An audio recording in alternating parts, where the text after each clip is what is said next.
Vllazën e motra, në këtë jetën tonë askush s'ka shpëtu pas prova. Secili prej nesh ka diçka që e mundon. Disa me pare, disa me shëndet, disa me familje, e disa me zemër.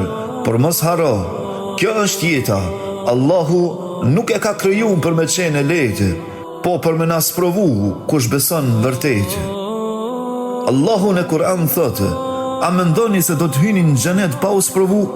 Ashtu siç u sprovuan ata para jush, ata u tronditën aq shumë sa i dërguara dhe besimtarët më thanë: kur do të vijë ndihma e Allahut, vërtet ndihma e Allahut është afër. Vëllai i motër, shpesh kur na godet sprova, fillojmë me u mërzit, me u anku, po durimtarët e dinë që Zoti s'harron. Durimi nuk është me ri e mos me reagu, po me thanë me zemër: o Zoti im, unë e di që kjo vjen prej teje dhe ti e din më mirë se une. Pejgamberi a.s. ka thënë: kur Allahu e don robin e vetë, ai e sprovon atë. Pra nëse je i sprovum, mos u anko, mos u mërzit. Allahu ndoshta të ngrit, ndoshta po të pastron prej mëkateve, ose po të përgatit për një grad më të lartë në xhenet. E di që nuk është lehtë, por mos haro, edhe pejgamberët kanë vuajt. Ibrahimi a.s. u sprovu me djalin e vetë. Jusufi a.s. u tradhtua prej vëllezërve. Ejubi a.s. humbi gjithçka, pasurinë, shëndetin, fëmijët, po kurse humbi durimin, ai tha veç: unë jam prekur nga e keqja, e ti je mëshiruesi më i madh. Shiko çfarë fjale, pa ankesë, pa mlef, vetëm besim.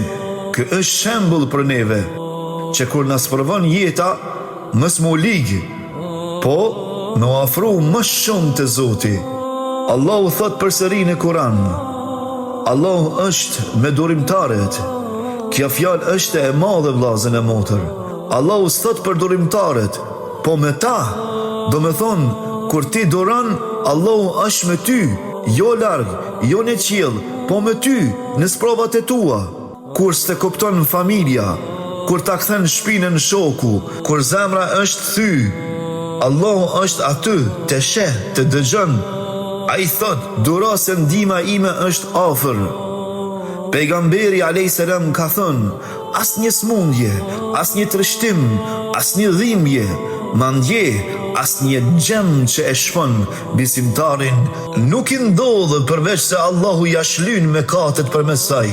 Pra çdo herë që duron, çdo lot që të del, është një mëkat që të fshihet. Çdo natë që flen me dhimbje, me besim, është një hap drejt faljes. E mos harro këtë fjalë të Zotit: vetëm ata që kanë durim do ta marrin shpërblimin e tyre pa mas. Subhanallah.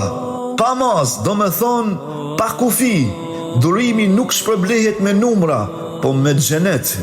Vëllai e motar, përfundoj me këtë: nëse je në sprov, mos thuje pse une, po thuaj elhamdulillah, Zoti e din pse më jep forcë me duru, sepse në fund nuk fiton ai që ankohet, po ai që duron.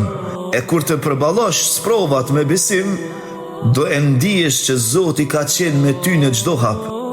Mos harro, durimi është dritë, e pas çdo errësire vjen drita e Zotit.